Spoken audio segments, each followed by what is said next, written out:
إن الحمد لله نحمده ونستعينه ونستغفره ونعوذ بالله من شرور أنفسنا ومن سيئات أعمالنا من يهده الله فلا مضل له ومن يضلل فلا هادي له وأشهد أن لا إله إلا الله وحده لا شريك له وأشهد أن محمدا عبده ورسوله يا أيها الذين آمنوا اتقوا الله حق تقاته ولا تموتن إلا وأنتم مسلمون يا أيها الناس اتقوا ربكم الذي خلقكم من نفس واحدة وخلق منها زوجها وبث منهما رجالا كثيرا ونساء واتقوا الله الذي تساءلون به والأرحام إن الله كان عليكم رقيبا يا أيها الذين آمنوا اتقوا الله وقولوا قولا سديدا يصلح لكم أعمالكم ويغفر لكم ذنوبكم ومن يطع الله ورسوله فقد فاز فوزا عظيما أما بعد فإن أصدق الكلام كلام الله وأحسن الهدي هدي محمد صلى الله تعالى عليه وسلم وشر الأمور محدثاتها وكل محدثة بدعة وكل بدعة ضلالة وكل ضلالة في النار من يطع الله ورسوله فقد رشد واهتدى ومن يعص الله ورسوله فقد ضل وغوى اللهم صل على محمد وعلى آل محمد كما صليت على إبراهيم وعلى آل إبراهيم إنك حميد مجيد اللهم بارك على محمد وعلى آل محمد كما باركت على إبراهيم وعلى آل إبراهيم إنك حميد مجيد سبحانك لا علم لنا إلا ما علمتنا إنك أنت العليم الحكيم رب اشرح لي صدري ويسر لي أمري واحلل عقدة من لساني يفقه قولي لقد قال الله سبحانه وتعالى بعد أعوذ بالله من الشيطان الرجيم من همزه ونفخه ونفسه بسم الله الرحمن الرحيم يا أيها الذين آمنوا ادخلوا في السلم كافة ولا تتبعوا خطوات الشيطان إنه لكم عدو مبين صحیح مسلم کی ایک حدیث زیر بحث تھی جس میں رسول اکرم صلی اللہ علیہ وسلم نے بہت سے جملے ارشاد فرمائے ہیں جن کی حیثیت جوامع الکلم کی ہے، جس کا معنی یہ ہے کہ بہت سے جملے بظاہر چھوٹے ہوتے ہیں مگر ان میں فلاح کا اور کامیابی کا پورا پروگرام پوشیدہ ہوتا ہے۔ جس جملے پر بات چل رہی تھی وہ ہے من سلک طریقا یلتمس فیہ علما سہل اللہ لہ بہ طریقا الی الجنہ۔ جو شخص ایک راستے پر چلے علم طلب کرنے کے لیے، اللہ رب العزت اس کا جنت کا راستہ آسان فرما دیتا ہے۔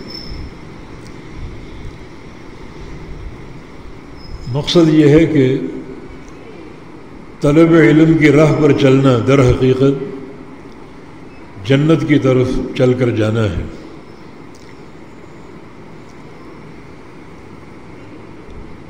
یہ بتایا گیا تھا کہ اس سے مراد صرف دینی مدارس کے طلبہ نہیں ہیں، ہر شخص اس فضیلت میں داخل ہو سکتا ہے۔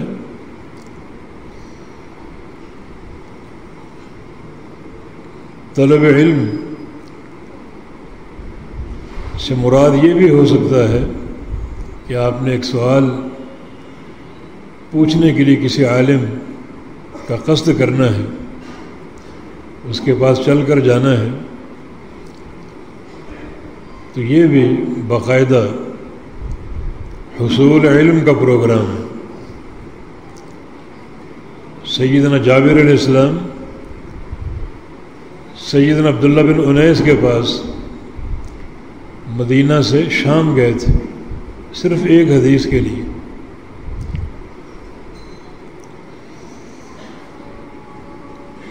عظیم محدث بقی بن مخلد اندلس کی سرزمین سے بغداد آئے تھے امام احمد بن حنبل سے ملنے کے لیے، اور 7 حدیثیں سننے کے لیے جو ان کے پاس پہلے سے موجود تھیں۔ صرف سند کا علو مطلوب تھا۔ امام احمد بن حنبل کے پاس وہ حدیثیں، وہ 7 حدیثیں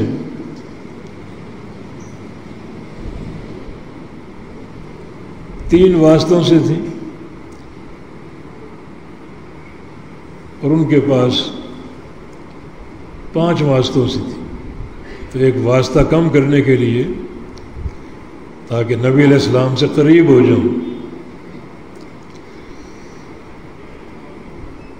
یہ قرب محدثین کے لیے انتہائی مسرت اور خوشی کا باعث ہوتا۔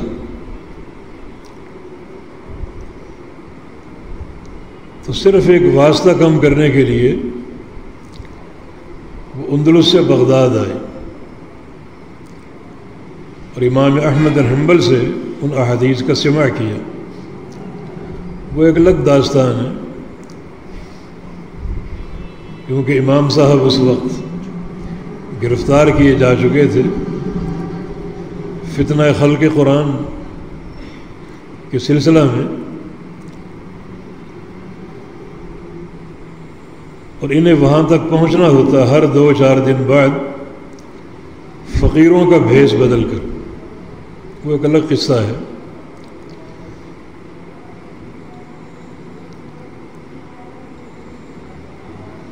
تو یہ ہے وہ شوق اور ذوق جو طلب حدیث کے لیے محدثین کے اندر موجود تھا۔ امام یحییٰ بن معین اپنے مرض الموت میں تھے، تو کسی رشتہ دار نے پوچھا ماذا تشتہی، یحییٰ تمہیں کیا چاہیے؟ مقصد یہ تھا کہ مریض کچھ کھانے کو جی چاہتا ہے، کچھ پینے کو جی چاہتا ہے، کوئی بے قراری ہو، کوئی ٹھنڈا مشروب مطلوب ہو، کیا چاہیے آپ کو؟ فرمایا کہ بیت خال و سند عالم، 2 چیزیں چاہیے، ایک خالی گھر اور دوسرا عالی سند۔ خالی گھر اس لیے کہ وہاں کوئی ڈسٹرب کرنے والا نہ ہو، بس میں ہوں اور نبی علیہ السلام کی احادیث مبارکہ ہوں، ان پر غور و خوض ہو، مسائل کا استخراج ہو، علمی نکات کا استنباط ہو، اس لیے خالی گھر چاہیے۔ اور عالی سند سے مراد ایسی سند جس میں نبی علیہ السلام تک کم سے کم واسطے ہوں، تاکہ اللہ کے پیغمبر کا قرب حاصل ہو جائے۔ کسی شاعر نے کہا کہ عہد الحدیث ہم عہد النبی وإن لم یصحب نفسہ انفاسہ صاحب. اہل حدیث ہی در حقیقت اہل نبی ہیں. حدیث والے در حقیقت نبی والے ہیں، اگرچہ انہیں رسول اللہ صلی اللہ علیہ وسلم کی ذات شریفہ کی صحبت کا شرف حاصل نہیں ہوا، لیکن آپ کی سانسوں کے وہ دن رات کے ساتھی. سانسوں سے مراد آپ کی احادیث جو آپ ارشاد فرماتے اور وہ آپ کی سانسوں کے ذریعے صحابہ تک پہنچتی، تو ان سانسوں کے وہ دن رات کے ساتھی. تو جو طلب علم کی راہ پر چلے گا اللہ تعالیٰ اس کا جنت کا راستہ آسان کر دے گا. یہ بتایا گیا تھا کہ اس راہ سے مراد چل کر جانا یا سواری پر سوار ہو کر جانا، اور اس راہ سے مراد وہ بنیادیں ہیں جن بنیادوں پر ہمارے سلف صالحین، محدثین، ائمہ کرام علم حاصل کیا کرتے تھے. سب سے بڑی بنیاد سماع، علماء سے سننا، علماء کی خدمت میں حاضر ہونا، ان کا تلمذ اختیار کرنا، شاگردی اختیار کرنا. تو یہ سب سے قیمتی بنیاد ہے طلب علم کی. ایک حدیث بیان کی گئی تھی، العلم بالتعلم یا انما العلم بالتعلم، کہ علم تو علماء سے سیکھنے سے ملتا ہے. علماء در حقیقت ہر دور میں نشر علم کی بنیاد ہے. نبی علیہ السلام کی معروف حدیث جس میں آپ نے قیامت کی ایک علامت کا ذکر کیا، یرفع العلم ویفشی الجہل، علم اٹھا لیا جائے گا اور جہالت پھیل جائے گی. علم کیسے اٹھا لیا جائے گا؟ فرمایا کہ ان اللہ لا يقبض العلم انتزاعا من صدور الرجال ولكن يقبض العلم بقبض العلماء. اللہ رب العزت علم کو اس طرح نہیں اٹھائے گا کہ علماء کے سینے سے علم کو محو کر دے، علماء کے سینے سے علم کو مٹا دے.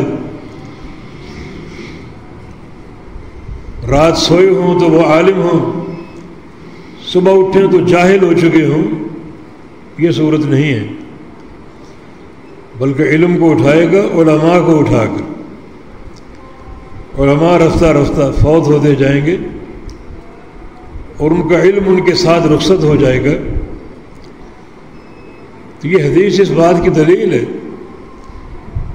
جب تک علماء موجود ہے علم باقی ہے. علماء کا اٹھ جانا علم کا اٹھ جانا ہے. در حقیقت علم کی بنیاد علماء ہے. علماء کے جانے سے دنیا ختم نہیں ہوگی. آپ کی کتابیں بھی موجود ہوں گی، لائبریریاں موجود ہوں گی، کتب خانے موجود ہوں گے، جدید وسائل موجود ہوں گے، کمپیوٹر ڈسکیں موجود ہوں گی، علماء نہیں ہوں گے. تو ان سب کی موجودگی کے باوجود علم ختم ہو جائے گا. نشر علم کی اساس علماء کرام، اور ایک عالم کی شہرت اس کے اساتذہ کے ساتھ. ہر عالم کے بارے میں معلوم ہونا چاہیے کہ اس کے اساتذہ کون ہیں، اس کے مشائخ کون ہیں، تاکہ اس کا مشرب واضح ہو. ہمیں یہ معلوم ہو سکے یہ کہاں سے بولتا ہے، کیا اس کا منہج ہے. علامہ ابن صلاح رحمہ اللہ جنہوں نے اصول حدیث کو مرتب اور مدون کر کے پیش کیا، وہ فرماتے ہیں کہ طلب علم میں شہرت شرط ہے، استفادہ، یعنی یہ معلوم ہونا چاہیے کہ فلاں عالم کس مدرسے میں پڑھا ہے، کن مشائخ سے پڑھا ہے، تو مدرسے کے ذکر سے، مشائخ کے تعین سے اس کا مشرب واضح ہو جائے گا۔ لیکن آج امت ایک آزمائش میں گھری ہوئی ہے، ایسے ایسے دعات اس امت پر مسلط ہیں جن کا مشرب معلوم نہیں، کس ادارے سے پڑھ کر آئے، کن مشائخ سے پڑھ کر آئے، کچھ پتہ نہیں، کوئی غامدی ہے، کوئی جہلمی ہے، کوئی، سارے فتنے ہیں عصر حاضر کے، ضلوا فاضلوا کی تصویر ہے، خود بھی گمراہ اور لوگوں کو بھی گمراہ کر رہے ہیں۔ تو اساتذہ اور مشائخ کا تعین ضروری ہے، جن سے سماع ضروری ہے۔ پیارے پیغمبر محمد الرسول اللہ صلی اللہ علیہ وسلم نے بھی اس بنیاد کو ایک شرط کے طور پر ذکر کیا۔ میدان منا میں آپ نے خطبہ دیا اور اس سے قبل یہ دعا فرمائی، نظر اللہ امرا سمع منی حدیثا فحفظہ ووعاہ ثم اداہ کما سامعہ۔ اللہ تعالیٰ اس شخص کے چہرے کو تر و تازہ کر دے جو میری حدیث کو سنے۔ مسند احمد کی ایک حدیث کے الفاظ ہیں، تسمعون منی ویسمع منکم یسمع ممن سمع منکم۔ صحابہ سے آپ خطاب فرما رہے ہیں کہ تم مجھ سے سنتے ہو، تم سے آگے لوگ سنیں گے اور ان سے آگے لوگ سنیں گے، حتیٰ کہ سماع کا یہ سلسلہ قیامت تک قائم رہے گا۔ اور یہی حصول علم کی بنیاد ہے، علماء سے سننا، مشائخ سے سننا۔ فرمایا کہ اللہ تعالیٰ اس شخص کے چہرے کو تر و تازہ کر دے جو میری ایک حدیث کو سنتا ہے اور اس کو یاد کر لیتا ہے۔ یاد کرنے کی تین صورتیں ہیں، ایک الفاظ کو یاد کرنا، جیسے انما الاعمال بالنیات، حدیث یاد ہو گئی، الفاظ یاد ہو گئے۔ دوسرا یاد کرنے کا معنی، اس کے معنی کو یاد کر لینا کہ بے شک تمام اعمال کی صحت اور قبولیت کا دار و مدار نیت پر، یہ اس کا معنی ہے۔ الفاظ اگر یاد نہیں تو معنی یاد کر لیا۔ اور تیسرا حفظ علم کی صورت، اس پر عمل کرنا۔ محدثین کا ایک متفقہ اصول تھا، کوئی حدیث سنی اس وقت تک وہ غیر محفوظ ہے جب تک اس پر عمل نہ ہو جائے۔ عمل ہو گیا، اب وہ حدیث محفوظ ہو گئی۔ یہ حفظ علم ہے۔ تو آپ کی دعا کیا ہے کہ اللہ تعالیٰ اس شخص کے چہرے کو تر و تازہ کر دے جو میری ایک حدیث کو سنتا ہے، اس کو یاد کرتا ہے، اس پہ عمل کرتا ہے، ووعاہ، اور اس کو سمجھ لیتا ہے۔ یہ فہم، یہ بھی ایک ضروری نقطہ ہے۔ اور فہم بھی وہی معتبر ہے جو آپ کے مشائخ اور علماء سے چلا آ رہا ہے۔ وہ فہم صحابہ نے نبی علیہ السلام سے لیا، تابعین نے صحابہ سے لیا، اتباع تابعین نے تابعین سے لیا، اور پھر یہ فہم متوارث بطور ایک وراثت کے آگے چلتا رہا، حتیٰ کہ آج کے علماء تک پہنچا، اور وہ علماء اس فہم کو اپنے شاگردوں تک منتقل کرتے ہیں۔ یہ بڑا مبارک سلسلہ ہے جس کی سند بھی اللہ کے پیغمبر سے متصل ہے، الفاظ بھی پیارے پیغمبر کے، فہم بھی پیارے پیغمبر کا، اس میں عافیت ہی عافیت۔ لیکن جہاں یہ سلسلہ ٹوٹتا ہے وہاں پھر ایسا فہم اس دین میں داخل ہوتا ہے جس کا دین سے کوئی تعلق نہیں ہوتا. جہاں دین کی حیثیت اور حقیقت مسخ اور مجروح ہو جاتی ہے. اور یہ چیز بربادی کی علامت ہے. بعض اوقات ایک حدیث کے الفاظ آپ کے پاس ہوتے ہیں، آپ پڑھتے بھی ہیں، مگر صحیح فہم آپ کے پاس نہیں ہوتا. اور اصل جو فضیلت ہے وہ فہم کی ہے. صحیح بخاری کی حدیث کے مطابق رسول اللہ صلی اللہ علیہ وسلم کا فرمان، من یرد اللہ بہ خیرا یفقہہ فی الدین، اللہ تعالیٰ جس شخص کے ساتھ بھلائی کا فیصلہ فرما لے اسے دین کا فہم دیتا ہے، دین کی سمجھ دیتا ہے، صحیح دین کا فہم عطا فرماتا ہے جس کے ساتھ اللہ تعالیٰ بھلائی کا فیصلہ فرما لے. یہ فیصلہ ہر ایک کے ساتھ نہیں ہوتا. بڑی دنیا اس فہم سے آ رہی ہے اور گمراہی کے راستے پر گامزن ہے. بہت کم لوگ ہیں جن کو اللہ تعالیٰ یہ نفیس سلسلہ، یہ مبارک سلسلہ عطا فرماتا ہے کہ ان کے سامنے الفاظ بھی محمد الرسول اللہ صلی اللہ علیہ وسلم کے ہوتے ہیں اور فہم بھی وہی جو اللہ کے پیارے پیغمبر کا، صحابہ کا اور تابعین کا نسل در نسل چلا آ رہا ہے. اساتذہ سے طلباء تک، اور وہ آگے اس کو منتقل کرتے ہیں. یوں یہ سلسلہ قائم اور قیامت تک قائم رہے گا. اصل فضیلت یہی ہے. تو خاص طور پہ وہ لوگ جن کے پاس مشائخ کی سند نہیں ہے، شہرت نہیں ہے، نہ ان کے پاس سماع ہے اور نہ ان کے پاس صحیح فہم ہے، ایسے لوگوں سے رابطہ جان لیوا ثابت ہو سکتا ہے. روح کا نقصان ہے، انسان کے دین اور عقیدے کا نقصان. اور یہ بات ایسی نہیں ہے جس میں کوئی ابہام ہو، بالکل واضح اور کھلم کھلی بات.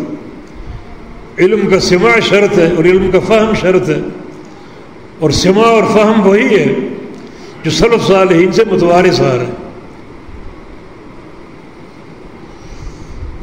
تو ان بنیادوں پر چلے، انتہائی اخلاص کے ساتھ، اور علم طلب کرے، تو اس کو رسول اللہ صلی اللہ علیہ وسلم نے جنت کا راستہ قرار دیا. اور آگے اس حدیث میں ان مجالس کی فضیلت ہے جن مجالس میں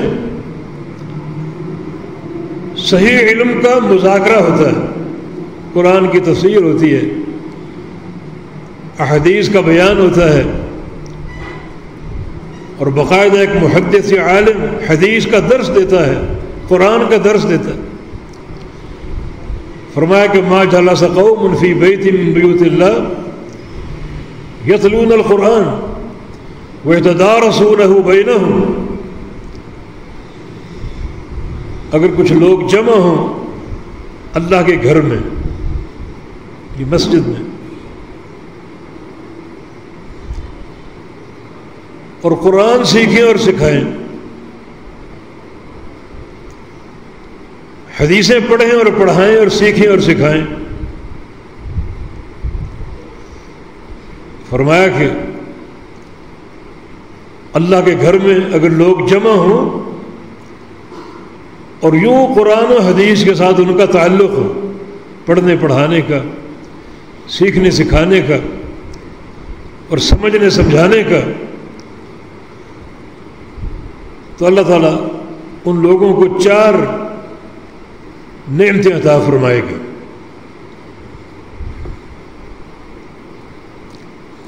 الا حفتہم الملائکہ، ان لوگوں کو فرشتے ڈھانپ لیں گے، اپنے پروں میں لے لیں گے۔ گزشتہ خطبے میں بتایا گیا تھا صفوان ابن عسال کی حدیث کے حوالے سے کتنے فرشتے آتے ہیں ایک طالب علم کی خاطر، زمین سے آسمان تک اتنے فرشتے جمع ہو جاتے ہیں اس قوم کے لیے، ان بندوں کے لیے، ان سے دوستی کرتے ہیں، اظہار محبت کرتے ہیں، دعائیں کرتے ہیں۔ یہ بڑی عظیم و شان نعمت، فرشتوں کا جمع ہو جانا اور تہ بتہ زمین سے آسمان تک اس مجلس پر سایہ کرنا۔ محمد بن سلام البیکندی امام بخاری کے استاد تھے، ان کی مجلس میں بعض اوقات ہزاروں شاگرد ہوتے، یعنی ہزاروں دواتیں گنی گئیں۔ پہلے یہ قلم تو نہیں ہوتے تھے، دواتوں میں روشنائی ہوتی، ڈبو ڈبو کر لکھتے تھے۔ ایک دوات میں دو دو تین تین چار چار طلبہ شریک ہوتے، سینکڑوں مستملی ہوتے۔ مستملی سے مراد وہ شخص جو شیخ کی آواز کو آگے پہنچا رہا ہے۔ دنیا ایک جمع غفیر ہے، آواز تو نہیں پہنچ سکتی ہر ایک تک، تو ایک شاگرد کھڑا ہوتا، شیخ ایک جملہ کہتا اور وہ شاگرد اس کو آگے پہنچاتا، وہ آگے پہنچاتا۔ اس طرح سینکڑوں مستملی ایک مجلس میں ہوتے، یہ لوگوں کا جمع غفیر۔ آسمان تک فرشتے پہنچے ہوئے ہیں اور زمین پر طلبہ کا ہجوم ہے۔ ایک دن گھر میں تشریف فرما تھے، دروازے پر دستک ہوئی، دروازہ کھولا تو ایک شخص کھڑا ہوا نظر آیا جس کو جانتے نہیں تھے۔ اس شخص نے کہا کہ میں انسان نہیں بلکہ جن ہوں، فلاں میرا قبیلہ ہے، اس قبیلے کے سردار کا سلام آپ کے پاس لے کر آیا ہوں اور آپ کو بتانے آیا ہوں کہ آپ کی جو بھی مجلس حدیث ہوتی ہے وہ جنوں کا سارا قبیلہ اس میں شریک ہوتا ہے۔ یہ ایک محدث کی مجلس کی شان ہے۔ آسمان تک فرشتے پہنچے ہوئے ہیں، قبیلوں کے قبیلے جنوں کے حدیث کا سماع کر رہے ہیں اور ہزاروں طلبہ سامنے بیٹھے ہیں حدیث کے سماع کے لیے۔ اس لیے شیخ الاسلام ابن تیمیہ رحمہ اللہ کا قول ہے، اگر کسی کو شوق ہو اس زمین پر جنت کو دیکھنے کا تو وہ علماء کی مجالس دیکھ لے۔ اگر کسی کو جستجو ہو جنت کے نظارے کی تو وہ علماء کی مجالس کا نظارہ کر لے۔ سیدنا معاذ بن جبل رضی اللہ عنہ حالانکہ خود بہت بڑے محدث تھے، عالم تھے، نبی علیہ السلام کے صحابی، رسول اللہ صلی اللہ علیہ وسلم کی حدیث ہے ان کے بارے میں کہ اعلمہم بالحلال والحرام، میری امت میں حلال و حرام کا سب سے بڑا عالم معاذ بن جبل ہے۔ جب ان کا انتقال ہونے لگا تو آنکھوں سے آنسو جاری ہو گئے۔ پوچھا گیا کیوں رو رہے ہیں؟ کہا کہ موت تو حق ہے، سب پر آنی، مجھ پہ بھی آ رہی، لیکن اس موت سے میں 3 نعمتوں سے محروم ہو جاؤں گا، 3 نعمتوں سے محروم ہو جاؤں گا۔ ایک القیام فی لیال الشتاء، سرد راتوں کا قیام، اس قیام کی لذت ہی اور ہے۔ بستر گرم ہے جس کو چھوڑنے کو جی نہیں چاہتا، مگر پھر بھی انسان اٹھے اور ٹھنڈے پانی سے وضو کرے اور سردی میں کھڑا ہو رب کے سامنے قیام کر رہے، رکوع و سجود کر رہے، مناجات کر رہے، ایک تو اس لذت سے محروم ہو جاؤں۔ دوسرا ظمأ الحواجر، شدید گرمی کی پیاس، اشارہ روزے کی طرف، روزہ نہیں کہا ریاکاری نہ ہو جائے، شدید گرمی کی پیاس سے محروم ہو جاؤں گا، مانا روزے، شدت کی گرمی ہو اور حلق سوکھ رہا ہے، برا حال ہے، لیکن پھر بھی اللہ کی رضا کے لیے روزہ ہو تو اس موت سے مجھ سے وہ چھن جائے گا۔ اور تیسری چیز اعمال الرکب الی مجالس علماء، علماء کرام کی مجالس، علمی مجالس، ان کے دروس، اس سے محروم ہو جاؤں، حالانکہ خود بڑے عالم تھے، نبی علیہ السلام کی سند ان کو حاصل ہے کہ میری امت میں سب سے بڑا حلال و حرام کا عالم معاذ بن جبل ہوگا۔ اور نبی علیہ السلام کی ایک اور حدیث ہے کہ ان معاذ یأتی یوم القیامہ امام العلماء برتوۃ، کہ معاذ بن جبل رضی اللہ عنہ قیامت کے دن آئیں گے اس شان کے ساتھ کہ میری امت کے سارے علماء معاذ کے پیچھے پیچھے ہوں گے اور معاذ ان کی قیادت کرتا ہوا آئے گا۔ اتنا فاصلہ ہوگا باقی علماء میں اور معاذ کے درمیان، رتوہ تا حد نگاہ، نگاہ بھی قیامت کی، تو بصر ہوگا یوم حدید، اس دن نگاہ بڑی تیز ہوگی، قیامت کی نگاہ، اتنا فاصلہ ہوگا تا حد نگاہ کا، لیکن پھر بھی حصول علم کا شوق، علماء کی مجالس کا شوق۔ امام احمد بن حنبل کا قول ہے کہ اتمنى ان اطلب العلم حتى ادخل في القبر، میری تمنا یہ کہ علم طلب کرتا رہوں حتیٰ کہ قبر میں دفن کر دیا جاؤں، ان قبر میں جانے تک علم طلب کرتا۔ یقیناً یہ بہت بڑی فضیلت اور شان ہے، بہت بڑی۔ چنانچہ جو لوگ اللہ کے گھر میں جمع ہوں قرآن پاک سیکھنے سکھانے کے لیے، احادیث کا درس لینے اور دینے کے لیے، فرشتے ان کو گھیر لیتے ہیں، ان سے محبت کرتے ہیں، رحمت اور استغفار کی دعائیں کرتے ہیں، اور ونزلت علیہم الرحمہ، ان پر رحمت نازل ہوتی اللہ کی طرف سے، رحمت اترتی ان پر اللہ رب العزت کی طرف سے، رحمت کا نزول ہوتا ہے ان مجالس پر۔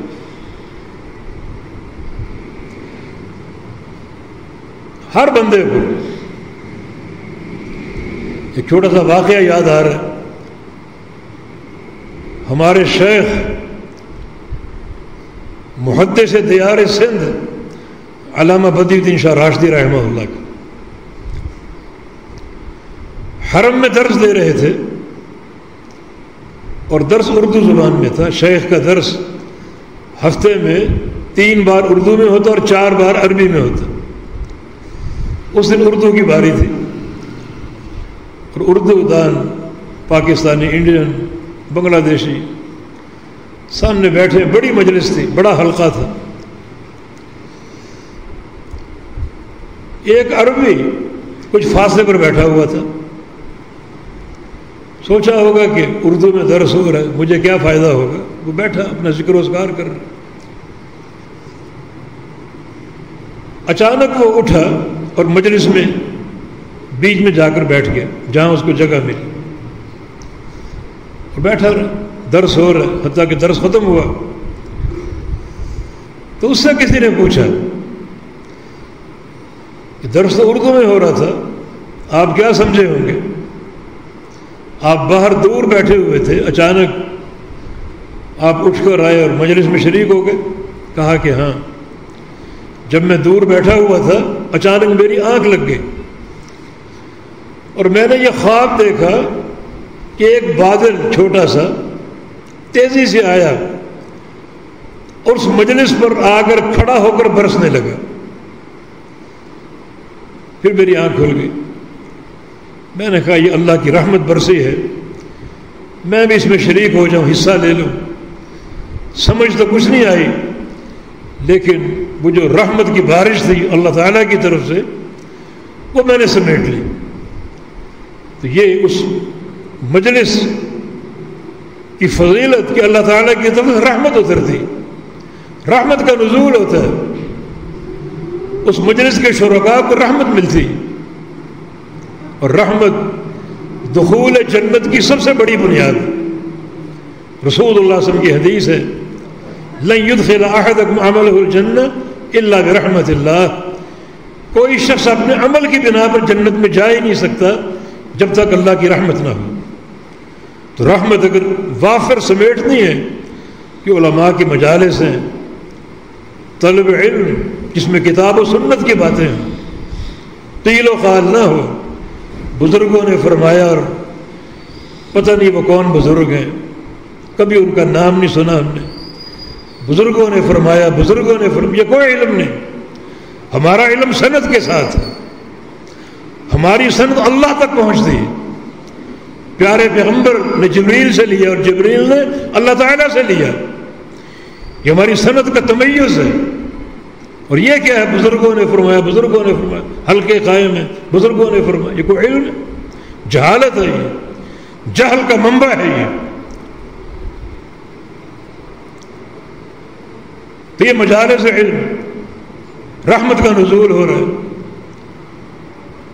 اور پھر ساتھ ساتھ تیسری جو نعمت ہے، نظرت علیہم السکینہ، اس پوری مجلس پر اللہ کی طرف سے سکینہ نازل ہوتی، سکینت یا سکون۔ اللہ تعالیٰ دلوں کو اپنے دین پر، ایمان اور اسلام پر مطمئن کر دیتا ہے، پرسکون کر دیتا ہے، خوش کر دیتا ہے۔ ایسی سکینت، ایسا انشراح اللہ تعالیٰ عطا فرماتا ہے کہ پھر وہ بندہ بڑے ٹھوس طریقے سے دین پر قائم ہو جاتا ہے۔ پھر نماز پڑھنا بھی خوشی کے ساتھ، وضو کرنا بھی خوشی کے ساتھ، یہ نہیں کہ اذان ہو رہی اور دل میں ایک بوجھ کہ اب سب کچھ چھوڑ کے نماز پڑھنی پڑے گی۔ باقاعدہ استقبال کے لیے تیار، اللہ کے گھر میں حاضری کے لیے تیار، کیونکہ دل میں ایمان کی سکینت ہے۔ مال خرچ کرنا یہ بھی خوشی سے ہوگا، جہاد کے ذریعے جانوں کی قربانی خوشی کے ساتھ ہوگی، کوئی ضیق، کوئی تنگی اور کوئی بوجھ محسوس نہیں ہوگا۔ بہت بڑی دولت ہے کہ اللہ رب العزت ایسی سکینت عطا فرما دے کہ بندہ، اس کا دل ایمان پر مطمئن ہو جائے، ہر کام خوشی سے کرے، کوئی بوجھ نہ ہو، کوئی ضیق اور تنگی نہ ہو۔ اور چوتھی نعمت وذکرہم اللہ فی من عندہ، اللہ تعالیٰ اس مجلس کی ہر بندے کا اپنے فرشتوں کے سامنے نام لے کر ذکر کرتا ہے۔ اس مجلس کو دیکھو، میرے گھر میں قائم ہے، اس میں فلاں ہے، فلاں کا بیٹا فلاں ہے، فلاں کا بیٹا فلاں ہے، نام لے لے کر ذکر ہوتا ہے۔ اور اللہ کسی بندے کا نام لے، کسی بندے کا ذکر کرے، کیا وہ محبت کا عالم ہوگا، کیا وہ پیار کا اظہار ہوگا۔ تو یقیناً یہ جو علمی مجالس ہیں، ان مجالس کے قواعد کے مطابق طالب علم ہو، وہ علم نافع ہے، اس پر عمل ہو، طلب میں اخلاص ہو۔ اور حدیث کا آخری جملہ، من ابطأ به عمله لم يسرع به نسبه، آج جس کا عمل کمزور ہے، سست ہے، قیامت کے دن کوئی چیز اس کو تیز نہیں کر سکے گی۔ اگر قیامت کی تیزی چاہیے تو آج اپنے اندر تیزی پیدا کرو، عمل میں، عمل صالح میں، سستی نہ ہو، غفلت نہ ہو، بلکہ پوری ایک استعداد کے ساتھ، مستعدی کے ساتھ، ایک اچھی رفتار کے ساتھ، اخلاص اور سنت کو ملحوظ رکھتے ہوئے عمل کرو۔ اللہ تعالیٰ قیامت کے دن تمہیں تیز چلائے گا ہر مرحلے میں۔ قیامت کے مرحلے بڑے مہیب اور خطرناک ہیں، اور اگر جلدی جلدی جان چھوٹتی جائے اور بندے کو عافیت ملتی جائے، بہت بڑی کامیابی۔ قیامت کا ایک دن دنیا کے 50,000 سال کے برابر، یہ دن کیسے کٹے گا؟ لیکن کچھ لوگ ایسے بھی ہوں گے خوش نصیب، جنہیں وہ 50,000 سال کا عرصہ کیسے محسوس ہوگا جیسے ظہر اور عصر کا وقفہ، 2-2.5 گھنٹے کا وقفہ. کچھ لوگوں پر یہ دن گزرے گا 50,000 سال کی طوالت کے ساتھ، اور کچھ پر 2-2.5 گھنٹے میں گزر جائے گا. کہ اس کی قدرت ہے نا، ایک ہی دن ہے، کچھ کے لیے لمبا اور کچھ کے لیے چھوٹا. اللہ تعالیٰ قادر ہے، ازداد کو جمع کرنے پر قادر. ایک چیز لمبی بھی ہو چھوٹی بھی ہو، یہ ہمارے فہم سے بہت اوپر. اللہ تعالیٰ ہر شے پر قادر ہے. ان اللہ علی کل شیء قدیر. پھر اس سے بڑھ کر پل صراط ہے، لمبا اور طویل ایک پل جہنم کی پشت پر نصب ہوگا. وہاں بھی تیزی چاہیے. اور نبی علیہ السلام کی حدیث ہے، بعض لوگ پلک جھپکنے کی طرح اس کو عبور کریں گے، بعض لوگ بجلی کی طرح، بعض لوگ آندھی کی رفتار سے، بعض لوگ سمندر کی لہروں کی رفتار سے، بعض لوگ بادلوں کی رفتار سے، بعض لوگ گھوڑوں کی رفتار سے اس کو عبور کریں گے. اور کچھ لوگ گریں گے، مریں گے، پڑیں گے، سنبھلیں گے، اٹھیں گے، اور پتہ نہیں کتنے عرصے بعد اس کو عبور کرنے میں کامیاب ہوں. یہاں تیزی چاہیے. تو یہ نبی علیہ السلام کی یہ جملہ بڑا قابل غور ہے. من ابطأ بعملہ لم یسرع بہ نسبہ. آج جس کے عمل کی سواری کمزور ہے، قیامت کے دن اس کا مال، اس کا نسب، اس کا خاندان، اس کے زمین اور دنیا کے عہدے اسے تیز نہیں چلا سکیں گے. وہاں اگر تیزی چاہیے تو آج عمل کی تیزی مطلوب ہے. عمل کے بغیر کوئی چارہ کار نہیں. یہ بات آپ نے کھول کھول کر بتا دی، اپنی برادری کو بتا دی، خاندان اپنے قریش کو بتا دی، آل عبد المطلب کو بتا دی، آل ہاشم کو بتا دی، اپنی پھوپھی کو بتا دی، اور سب سے بڑھ کر اپنے جگر گوشہ فاطمہ بنت محمد صلی اللہ علیہ وسلم کو بتا دی کہ قیامت کے دن عمل کام آئیں گے، میں تمہارے کسی کام نہیں آ سکوں گا. تو کوئی نسب، کوئی عہدہ تمہیں تیز نہیں چلا سکے گا. آج اگر عمل میں سستی ہے تو پوری قوت کے ساتھ عمل کے میدان میں داخل ہو جاؤ. یہ آخری جملہ رسول اللہ صلی اللہ علیہ وسلم کی حدیث کا بہت ہی قابل غور ہے، ہمیں غور و فکر کی دعوت دیتا ہے. عمل میں تیزی ہو، برق رفتاری ہو، اور انسان عمل کرے ایک انتہائی بہترین استعداد کے ساتھ. کوئی کمی نہ ہو، کوئی سستی نہ ہو، کوئی غفلت نہ ہو، ورنہ یہ غفلت قیامت کے دن جان لیوا ہوگی. اس طرح یہ حدیث مکمل ہوئی اللہ کی توفیق سے. اللہ تعالی ہمیں صحیح فہم کے ساتھ صحیح عمل کی توفیق عطا فرما دے. اللہ تعالی ہم سے راضی ہو جائے، ہمارے گناہوں کو بخش دے. جو پیارے پیغمبر کے فرامین ہم نے سنے، اللہ تعالیٰ ان پر ایک عملی جو ہے وہ ایک اظہار اور عملی طاقت اور قوت ہمیں عطا فرما دے. اقول قولی ھذا واستغفر اللہ لی ولکم وآخر دعوانا ان الحمد للہ رب العالمین.